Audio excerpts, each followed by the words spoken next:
스캠, 즉 사기라는 단어에 자기 이름이 붙어서 아예 새로운 별명을 갖게 된 사람이 있어요. 바로 스캠한다. 사람들을 속여서 6억 원 넘게 갈취한 여자, 아만다 라일리 이야기입니다.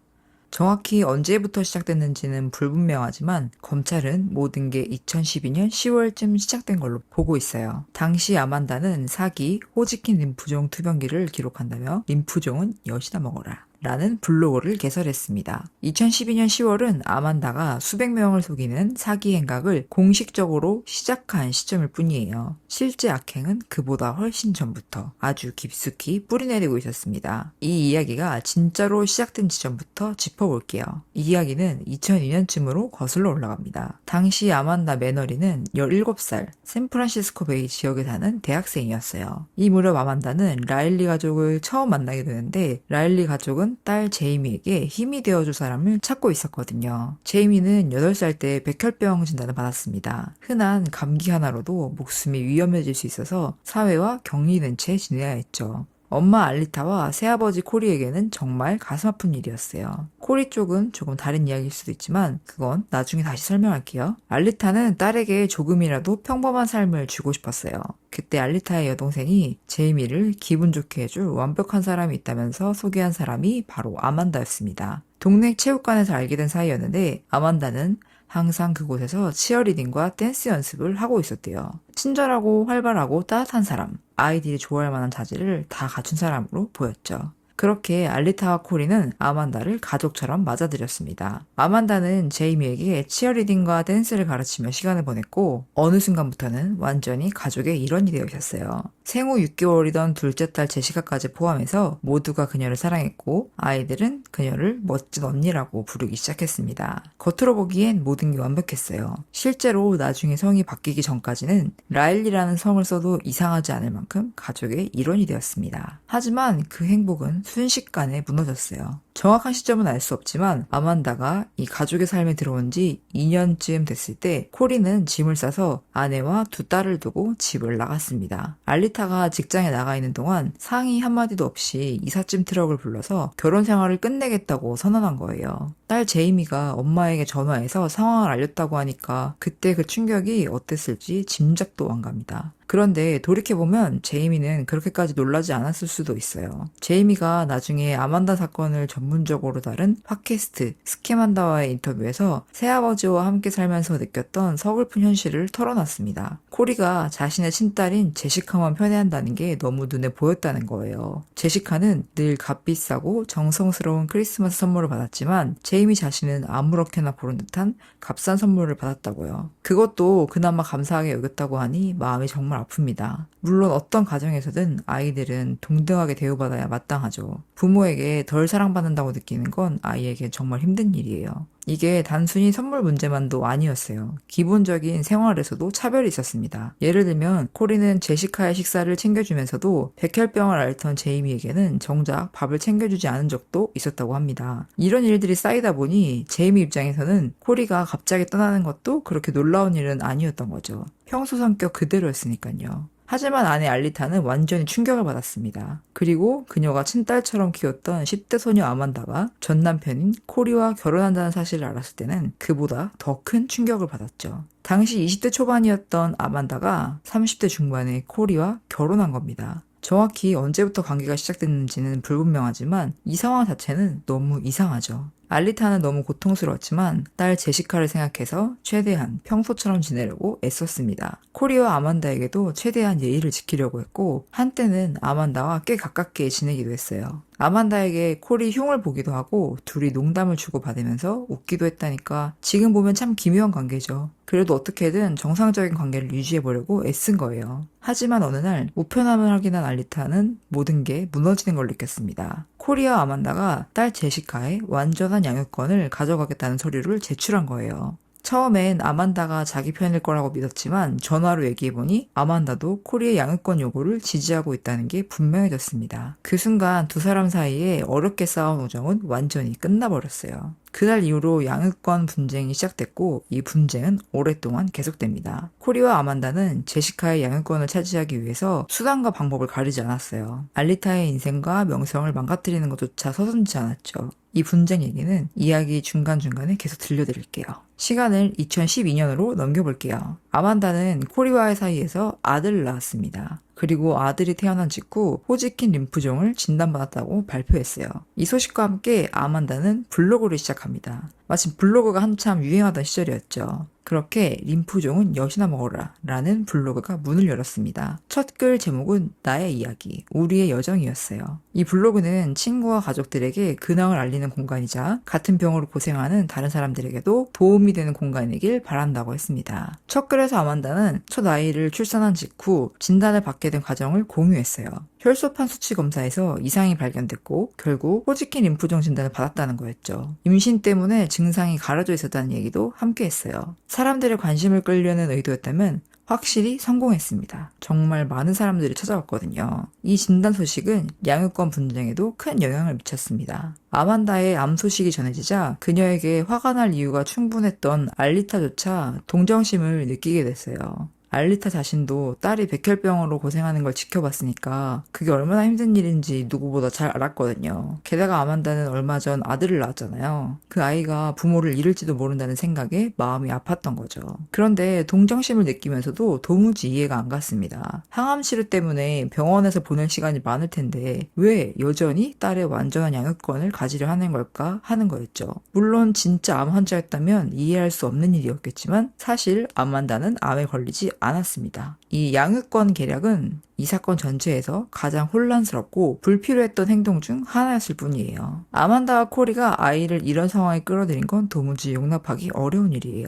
게다가 아만다는 가짜 진단을 이용해 법원까지 속였습니다. 암 치료로 재정이 파탄났다며 파산 신청을 했고 이 때문에 양육비도 공제받아야 한다고 주장했어요. 28만 달러짜리 위조된 의료비 청구서까지 증거로 제출했습니다. 그리고 이 무렵부터 아만다의 암은 늘 이런 패턴을 반복했어요. 완치, 재발, 완치, 재발. 말기까지 갔다가 기적적으로 회복하고 다시 말기로 갔다가 또 기적적으로 살아나고 항상 죽음의 문턱에 서 있는 것처럼 보였지만 매번 갑자기 좋아졌습니다. 이런 와중에도 양육권 분쟁은 계속됐고 한때는 제시카의 완전한 양육권을 코리와 아만다가 1년 동안 가지게 됐습니다. 제시카는 엄마와 함께 살 수 없었을 뿐 아니라 일주일에 한 번 감시를 받으면서 전화통화만 할 수 있었습니다. 수년 동안 아만다와 코리는 알리타를 부적격한 엄마, 심지어 마약 중독자라고 몰아세웠어요. 판사는 그 거짓말을 믿었고 제시카는 코리 부부와 살아야 했으며 알리타의 명예는 바닥까지 떨어졌습니다. 그 와중에 알리타가 키우던 다른 딸 제이미까지 위협받는 일이 생겼어요. 같은 학교 학부모가 아동보호기관에 알리타를 신고한 겁니다. 이유는 간단했어요. 아만다의 블로그에 올라온 거짓말을 그 학부모가 읽었던 거죠. 문제는 항상 그 블로그였습니다. 아만다는 2012년부터 블로그를 운영하면서 암투병과 암 환자 가족에 대한 이야기, 그리고 매우 사적인 양육권 분쟁 얘기까지도 공개했습니다. 동정을 얻기 위해서였죠. 불쌍하고 아픈 여자가 남편의 미친 전처에게 시달리면서 사랑스러운 의붓딸을 빼앗기고 있다는 그림을 만든 거예요. 제시카를 부를 때도 항상 사랑스러운 의붓딸, 착한 의붓딸이라고 불렀습니다. 아만다는 이렇게 말솜씨로 사람들을 완전히 속일 수 있는 사람이었어요. 거짓말 자체는 불법이 아니지만 그 거짓말로 돈을 갈취하는 건 명백한 불법입니다. 그리고 아만다는 바로 그 선을 넘었습니다. 2013년 9월 블로그를 개설한 지 1년 남짓했을 때 아만다는 첫 페이지에 서포트 아만다라는 링크를 걸었습니다. 치료비와 생활비를 위한 기부를 받는 페이지였죠. 후원 페이지에는 이렇게 적혀 있었습니다. 2013년 봄, 아만다는 호지킨 림프종을 이겨냈다는 소식에 기뻐했지만 안타깝게도 암이 재발했습니다. 내년은 생사를 건 싸움이 될 것이고 여러분의 도움이 필요합니다. 2014년 초 1에서 2개월간 입원해 화학요법과 방사선 치료를 받아야 하고 이 치료로 파괴될 볼수를 되살리기 위해 골수 이식도 필요합니다. 의료비와 생활비 부담을 덜어주세요. 한 달에 $5만 기부해도 큰 힘이 됩니다. 바로 이 후원 페이지 덕분에 결국 국세청의 관심까지 끌게 됩니다. 2013년 9월 13일부터 2015년 3월 15일까지 아만다는 총 447건의 기부로 $62,242를 받았어요. 하지만 이건 최종적으로 그녀가 받게 될 금액의 극히 일부에 불과했습니다. 겉으로는 친절하고 상냥해 보였지만 속으로는 교활했던 아만다는 여러 경로를 통해 돈을 끌어모았어요. 그 중에 가장 큰 통로는 바로 교회였습니다. 산호세에 있는 가족 공동체 교회는 매주 수천 명이 찾는 큰 교회였어요. 아만다는 이곳을 사실상 생계수단으로 삼았습니다. 13세에서 37세를 위한 청년 예배, 인카운터에 참여했는데 이 모임을 이끌던 체이스 목사는 이 사건에 큰 영향을 미치게 됩니다. 물론 목사에게 잘못은 없어요. 그도 이 일의 피해자 중 한 명이었죠. 다만 그 예배를 통해 아만다는 자기 병을 이야기하고 헌금을 모금할 기회를 얻게 됐습니다. 몇 년간 이어진 이 예배에서 아만다는 무대에 올라 신앙과 희망에 대해 열정적으로 얘기했고 그 얘기를 들으려고 예배에 참석하는 사람이 점점 늘어났습니다. 아만다는 동네의 영웅이 됐습니다. 죽음의 문턱에 서 있으면서도 매일 최선을 다해 살아가고 절대 포기하지 않는 모습이 사람들에게 큰 영감을 줬거든요. 이 사람도 해내는데 우리라도 못할까? 라는 생각이 들게 만드는 분위기였어요. 아만다가 재정적 어려움이나 가족 문제를 얘기할 때마다 사람들은 망설임 없이 돈을 냈어요. 무대 위로 직접 돈을 던지는 사람들도 있었죠. 11조 바구니, 모금 행사는 물론이고 상품권, 선물, 항공 마일리지까지 다양한 형태로 도움이 쏟아졌습니다. 심지어 샌프란시스코 베이 지역의 칠리스 매장 4곳에서는 매출 일부를 아만다에게 기부하는 모금 행사까지 열렸어요. 블로그에는 이런 감사글도 남겼습니다. 지난 글에서 NG가 지인을 통해 이번 달 수수료의 $730 전액을 기부한다고 말씀드렸었죠. 그녀를 통해 베티앤스백에서도 도움을 주고 싶다는 연락이 왔고 상품권 수십 장과 멋진 카드도 보내주셨어요. 평생 만난 적도 없는 분들이 이렇게 도와주신다는 게 아직도 믿기지 않아요. 또 다른 글에서는 이렇게 썼어요. 올해는 엠버가 필요한 게 뭐냐고 물었는데 저는 그저 서로 함께 보내는 시간이면 충분하다고 답했어요. 아이들과 함께 할 수 있는 일이나 경험이 가장 큰 행복이죠. 그분들은 제 말을 진심으로 들어주셨습니다. 저희는 아주 재밌고 새로운 모험을 할 수 있었어요. 그렇게 영화, 스파, 골프, 스테이크 레스토랑, 아이스 스케이팅까지 정말 다양한 경험을 할 수 있었습니다. 정말 많은 사람이 아만다를 위해 무엇이든 할 준비가 되어 있었어요. 그리고 마침내 아만다와 코리는 둘째 아이를 갖게 됐고 이 아이를 기적의 아이라고 불렀습니다. 8차례의 항암 치료 후에는 임신이 거의 불가능하다는 얘기를 들었다고 했으니까요. 게다가 항암 치료 중 임신의 위험성을 알아서 자국 내 피임기구까지 사용했다고 블로그에 밝혔죠. 그런데 임신 소식을 알린 지 8주 만에 아만다는 암이 완치됐다고 발표합니다. 임신이 암을 호전시켰다는 거예요. 과학적으로는 말이 안 되는 주장이었지만 그렇게 발표했습니다. 하지만 안타깝게도 그 완치는 오래가지 못했어요. 임신 38주 차에 암이 재발했고 이번엔 폐로 전이돼서 사기로 재분류됐다고 했습니다. 다행히 아들은 항암 치료에 영향 없이 건강하게 태어났다고 했고요. 여기서 눈에 띄는 점이 하나 있어요. 아만다는 머리를 밀었지만 속눈썹과 눈썹은 그대로였습니다. 항암 치료로 머리가 빠지기 전에 미리 밀었다는 설명이 있었는데 실제로 항암 치료 초기엔 다른 신체 증상도 전혀 없었어요. 체모도 그대로, 몸무게도 그대로, 피부도 깨끗하고 건강했습니다. 아만다가 암에 걸렸다는 걸 알 수 있는 유일한 방법은 그녀를 직접 알거나 강연을 듣거나 블로그를 읽는 것뿐이었어요. 사람들은 그녀의 강인함과 용기에 눈이 멀어 눈앞에 있는 지극히 건강한 사람의 모습을 보지 못한 거죠. 결국 모든 게 블로그로 귀결됩니다. 아만다는 병원 사진을 수도 없이 올렸어요. 기계에 연결된 사진, 산소호흡기를 쓴 사진, 여러 암센터를 오가는 사진까지 각 사진에는 치료 과정에 대한 아주 구체적인 설명이 따라붙었죠. 어떤 약을 먹었는지, 어떤 병원인지까지 세세했지만 딱 하나, 절대 밝히지 않은 게 있었어요. 바로 담당 의사의 이름이었습니다. 그리고 아이러니하게도 바로 그 지나치게 세세한 디테일들이 나중에 그녀의 발목을 잡게 됩니다. 2015년 낸시라는 기자가 익명의 제보자로부터 이메일을 받습니다. 고향에 암을 가장해 교회 신도들과 블로그 독자들에게서 돈, 항공권, 선물을 갈취하는 여성이 있다는 내용이었어요. 낸시는 흥미를 느끼고 아만다의 블로그를 살펴보며 조사를 시작했습니다. 누군가를 암 사기꾼이라고 고발하는 건 결코 가벼운 일이 아니에요. 잘못 알려지면 그 사람의 경력 전체가 망가질 수 있으니까요. 그래서 낸시는 처음부터 확신을 갖고 철저히 조사해야 한다는 걸 알고 있었습니다. 낸시가 이 어려운 조사를 계속한 이유는 개인적인 사연 때문이었어요.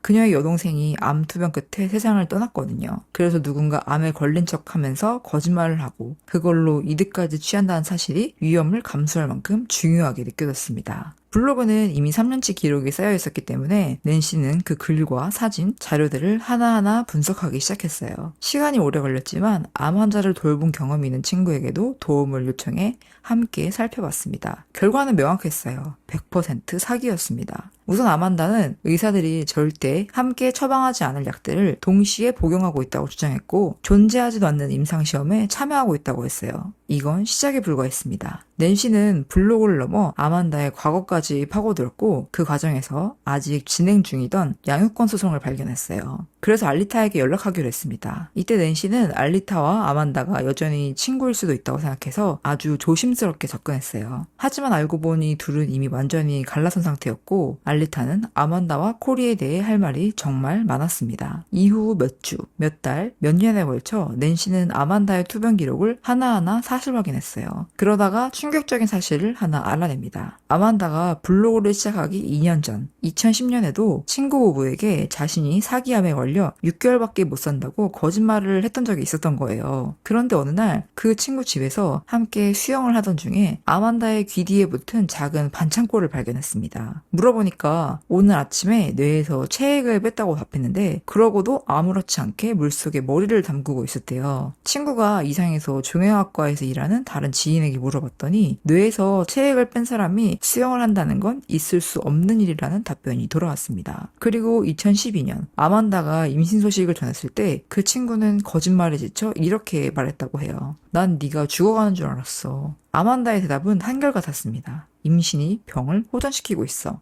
라고요. 시간이 갈수록 주장은 점점 더 황당해졌어요. 가장 대표적인 게 키드루다라는 항암제 임상시험에 참여하고 있다는 주장이었습니다. 블로그에 따르면 의사들이 이 약이 마지막 희망이라고 말했다는 거였죠. 문제는 이 약이 한 달에 12,500달러나 하고 몇 달간 복용해야 한다는 점이었죠. 게다가 임상시험은 뉴욕의 한 병원에서 진행된다면서 항공권과 숙박비까지 모금했습니다. 사람들은 항공 마일리지를 기부하고 뉴욕에 숙소까지 마련해줬어요. 팀 아만다라는 이름의 캠페인이 만들어질 정도였습니다. 그런데 이 임상시험 이야기에서 가장 황당한 부분은 따로 있었어요. 아만다는 의사들이 호의로 자가치료를 허락해줬다면서 뉴욕을 오갈 필요 없이 집에서 직접 키트루다를 주사할 수 있게 됐다고 말한 겁니다. 낸시는 이 말을 듣자마자 임상시험은 절대로 그런 식으로 진행되지 않는다는 걸 알았어요. 확인을 위해서 병원에 직접 전화를 걸었지만 의료정보보호법 때문에 아만다 라일리가 정말 암에 걸렸나요? 라고 직접 물을 수는 없었습니다. 그래서 낸시는 다른 방법을 찾았어요. 지금 키트루다 임상시험을 진행 중인가요? 임상시험 기간 중에 환자가 집에서 자가주사하는 걸 허용하나요? 라고 물은 거죠. 모든 답은 아니요 였습니다. 낸시는 아만다가 치료받았다고 주장한 병원들, 즉 시티 오브 오프, 존스 홉킨스, 콜롬비아, UCSF, 카이저 퍼머넌트에 모두 전화를 돌렸어요. 심지어 UCSF에서 입었다고 올린 분홍색 병원복 색깔까지 병원에 직접 물어봐서 확인했습니다. 의료정보법을 위반하지 않는 선에서도 아만다의 주장은 너무나 쉽게 반박됐어요. 결국 낸시는 경찰에 신고하기로 합니다. 산호세 경찰서 금융사기 전담반에 마르티네스 형사와 연락이 닿았고 그도 사건에 전력을 다하기 시작했어요. 형사 역시 의료정보보호법의 벽에 부딪혔지만 블로그의 모순점들을 정리해 국세청에 넘겼습니다. 거짓말 자체는 불법이 아니지만 그 거짓말로 돈을 버는 건 명백한 불법이니까요. 하지만 국세청도 낸시의 말만 믿고 움직일 순 없었어요. 자체조사가 필요했고 담당자와 연락이 닿는 데만도 몇 달이 걸렸습니다. 결국 국세청 특별수사관 알렛 리가 이 사건을 맡게 됐고 그때부터는 수사가 연방 차원으로 넘어가면서 모든 정보가 비밀에 붙여졌어요. 낸시는 그저 수사팀이 자신과 같은 결론에 도달하기만을 바랄 수밖에 없었습니다. 몇 년이 흐르는 동안 알리타는 아만다가 수사받고 있다는 사실을 알게 되면서 양육권 분쟁에서 마침내 판사에게 이 사실을 알릴 기회를 얻었습니다. 낸시도 이걸 허락했어요. 이 시점에서 잃을 게 뭐가 있겠냐는 생각이었죠. 그런데 아만다는 자신을 의심한 사람들이 있다는 걸 알게 되자 오히려 더 깊이 파고들었습니다. 블로그에 이제는 내 인생을 망치려는 적이 생겼다고 쓰면서 동정을 더 끌어모았어요. 그리고 이 모든 배우로 알리타를 지목했습니다. 낸시가 알리타의 친구이고 알리타가 자신의 인생을 망치려고 낸시를 끌어들였다는 거였죠. 완전한 거짓말이었지만 이 전략은 아만다에게 효과적이었습니다. 아만다는 훨씬 더 많은 동정을 얻었고 알리타의 병에는 더 실추됐습니다. 결국 낸시는 가정법원 판사에게 직접 편지를 써서 자신과 알리타는 친구가 아니라 그저 사건을 조사하는 관계일 뿐이라고 설명해야 했어요. 2016년 혹은 2017년경에 낸시는 라일리 집에 수색영장이 집행될 거라는 제보를 받습니다. 어느 날 이른 아침 스와팀과 국세청 요원들이 집에 들이닥쳐 증거물 상자들을 들고 나갔어요. 그 상황을 밖에서 지켜보던 낸시가 인상 깊었던 건 아만다가 그 와중에도 아주 침착했다는 점이었습니다. 전혀 동요하지 않는 것처럼 보였대요. 가택수색이 언론에 보도되면서 아만다가 수사 대상이라는 소문이 퍼졌어요. 아만다의 반응은 전부 오해라는 거였습니다. 심지어 암에 걸린 다른 아만다 라일리가 있는데 국세청은 그 사람을 조사하는 것이라고 둘러대려 했어요. 웃긴 건 실제로 암에 걸린 다른 아만다 라일리가 있긴 했지만 국세청 조사 대상은 확실히 이쪽 아만다였다는 거죠. 정체를 숨기려 온갖 방법을 동원하던 아만다는 급기야 낸시를 상대로 괴롭힘, 민사소송과 접근금지 명령까지 신청했습니다. 자신과 가족, 지인, 누구에게도 연락하지 못하게 하려는 시도였어요. 이 소송은 2년이나 이어졌고 낸시는 20만 달러 넘는 비용을 썼습니다. 아만다는 낸시 때문에 자신과 코리가 직장에서 해고당했다는 등 여러 가지 거짓 주장을 펼쳤지만 판사는 그 거짓을 정확히 간파했어요. 아만다가 이 수상에서 이기려면 딱 하나, 정말로 암에 걸렸다는 걸 증명하면 됐어요. 하지만 끝내 그 증거는 내놓지 못했습니다. 오히려 아만다가 치료받았다고 주장한 병원에서 판사에게 편지를 보냈는데 그 내용은 우리 병원에서 치료받고 있다고 블로그에 거짓말하지 말라라는 경고장이었어요. 게다가 아만다가 그 병원에 보낸 사과 편지까지 발견됐습니다. 자신이 치료받지 않았다는 걸 알면서도 그렇게 거짓말한 데 대해 사과하는 내용이었죠. 물론 아만다는 나중에 자신이 쓴 게 아니라고 부인했지만요. 블로그에 왜 거짓말을 했냐는 질문엔 사람들이 나를 포기한 패배자로 생각하지 않았으면 해서 라고 했다고 합니다. 결국 이 소송은 낸시의 승리로 끝났습니다. 완전히 궁지에 몰린 아만다는 한동안 블로그를 닫으려 했고 SNS 활동도 조심스러워했습니다. 하지만 여기서 끝나지 않았습니다. 소송이 진행되는 와중에도 그녀는 기존의 교사직을 그만두고 사립기독교학교의 교장이 됐고 다시 완치됐다고 했다가 곧 재발했다고 발표했어요. 결국 학교는 아만다와 실제로 암에 걸린 다른 교사를 위해 모금 행사를 열었고 수천 달러가 모였습니다. 정말 어이없는 악순환이 계속된 거예요. 한 번은 마르티네스 형사를 직접 찾아가서 자신이 암에 걸렸다는 증거라면서 서류 뭉치를 내밀기도 했는데 알고 보니 웹사이트에서 아무나 작성해서 출력할 수 있는 약물 리스트와 치료계획 목록이었어요. 아무 증거도 되지 못했죠. 시간이 지나 아만다의 후원 페이지를 통해 기부했던 사람들에게 사기 피해를 당했다는 통지 우편이 발송됐습니다.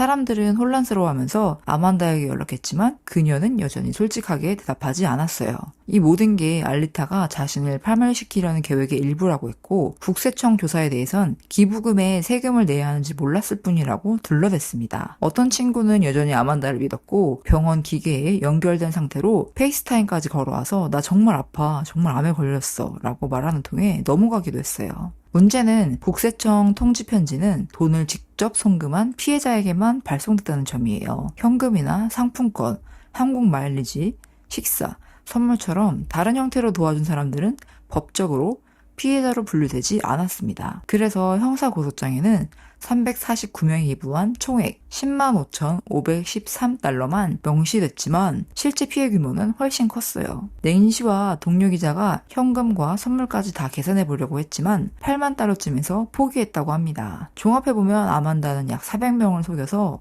20만 달러에 가까운 돈을 갈취한 것으로 추정돼요. 2020년 국세청 특별수사관 알렛 리가 공식 고소장을 제출했고 그해 7월 가택수색 후 4년 만에 아만다는 마침내 체포돼서 전신사기 혐의로 기소됐습니다. 다들 그녀가 끝까지 무죄를 주장할 거라고 예상했지만 2010년 10월 화상회의에서 뜻밖에도 유죄를 인정했어요. 물론 유죄를 인정하면서도 암에 걸린 척했다는 사실 자체는 오늘날까지도 인정하지 않고 있습니다. 36세의 아만다 라일리는 징역 5년과 보호관찰 3년 그리고 피해자 배상 명령을 받았습니다. 다만 이 배상금에도 현금, 물품으로 도움을 준 사람들은 포함되지 않았어요. 형기는 2020년 9월부터 시작됐고 현재 텍사스주 포트워스의 연방교도소에서 복역 중입니다. 이 사건은 국세청 역사상 최초의 암사기 유형 사건으로 앞으로 비슷한 사건의 선례가 될 거라고 해요. 흥미로운 후일담도 있어요. 유죄를 인정한 후 선고 공판 사이에서 코리와 아이들은 텍사스로 이사했는데 그곳에서까지 아만다는 다른 암사기 행각을 이어가려 했습니다. 다행히 텍사스 병원들은 내부 데이터베이스로 서로 정보를 공유하고 있었고 여러 병원을 돌아다니던 아만다의 행동이 곧바로 포착됐어요. 반대로 캘리포니아에는 그런 시스템이 없었기 때문에 그동안 아만다가 오랫동안 들키지 않고 병원을 옮겨 다닐 수 있었던 거죠. 이제 이 사건의 마지막 질문들을 짚어볼게요. 어떻게, 왜, 그리고 누가 알고 있었을까? 먼저 어떻게? 아만다의 블로그 사진들은 실제로 병원에서 찍힌 게 맞아요. 실제로 아프지 않아도 병원에 입원하는 건 가능하거든요.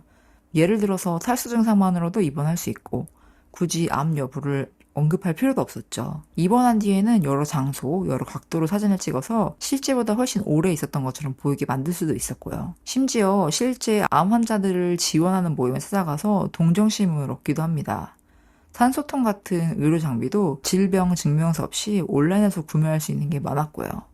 계획 자체는 복잡해 보이지만 실행은 의외로 어렵지 않았던 거예요. 이유는 돈 때문이었을까요? 아니면 관심을 받고 싶어였을까요? 아니면 둘 다였을까요? 정확한 답은 아만다와 코리만 알겠지만 처음에는 관심을 받고 싶었던 마음이 더 컸을 거라는 시각이 많습니다. 어쩌면 정신적인 문제에서 시작됐을 수도 있고요. 그러다가 이야기가 퍼지고 돈이 들어오기 시작하면서 그 기회를 그대로 밀어붙인 게 아닐까 싶습니다. 누가 알고 있었는지. 우선 남편 코리요. 많은 사람들이 그가 알고 있었을 거라고 생각하고 있어요. 코리는 여러 차례 아내의 항암 치료 자리에 함께 있었다고 말했거든요. 게다가 코리도 딱히 정직한 사람은 아니었습니다. 한때 아이를 돌봐주는 분에게 하룻밤 관계로 얻은 딸이 있다고 말한 적이 있는데 그게 바로 제시카라고 했죠. 하룻밤 관계라고 하기엔 너무 안 맞는 얘기였죠. 양육권 소송에서도 그는 아내의 암 치료로 재정이 파탄났다고 선서하고 증언했지만 그것도 사실이 아니었습니다. 또 한 명, 아만다의 어머니 패기도 있었습니다. 그녀 역시 딸의 항암 치료 기간 내내 곁에 있었다고 주장했지만 사실이 아니었어요. 흥미롭게도 그녀는 딸의 후원 페이지에 기부했다는 이유로 국세청으로부터 사기 피해자 통지를 받았는데 정작 그녀가 기부한 돈은 몇 년 동안 10달러 뿐이었습니다. 다른 방식으로 도왔을 수도 있지만 어쨌든 그녀도 유죄 판결을 받지는 않았어요. 네, 이 모든 일 끝에도 다행히 좋은 소식이 있어요. 알리타와 제시카는 그 어느 때보다 사이가 좋다고 합니다. 오랜 양육권 분쟁 끝에 관계를 완전히 회복했고 앞으로도 함께할 미래를 기대하고 있다고 해요. 아만다는 체포된 이후 의붓딸 제시카에게 전혀 연락하지 않았다고 하니까 그것만으로도 많은 걸 말해주는 것 같습니다. 제시카의 이복언니인 제이미도 이후에 아이를 낳았고 잘 지내고 있다고 전해집니다. 아만다에게 피해를 입은 사람들은 돈을 잃은 것보다도 조정당하고 속았다는 느낌에 훨씬 더 힘들었다고 말합니다. 그저 누군가의 목숨을 구하고 싶었던 순수한 마음을 이용당한 거니까요. 많은 사람들은 아만다가 감옥에 있다는 사실에 안도한다고 해요. 그리고 2027년까지는 그 상황이 계속될 겁니다. 이제 얼마 안 남았네요. 아만다가 언젠간 자신의 잘못을 온전히 인정하는 날이 오길 바랍니다. 오늘의 이야기는 여기까지예요. 여러분은 이 사건을 어떻게 보셨나요? 여러분의 생각도 꼭 들어보고 싶어요. 기억에 남으셨다면 구독과 좋아요 부탁드리고 댓글로 여러분의 의견도 남겨주세요. 저는 다음 사건으로 다시 돌아올게요. 끝까지 들어주셔서 감사합니다.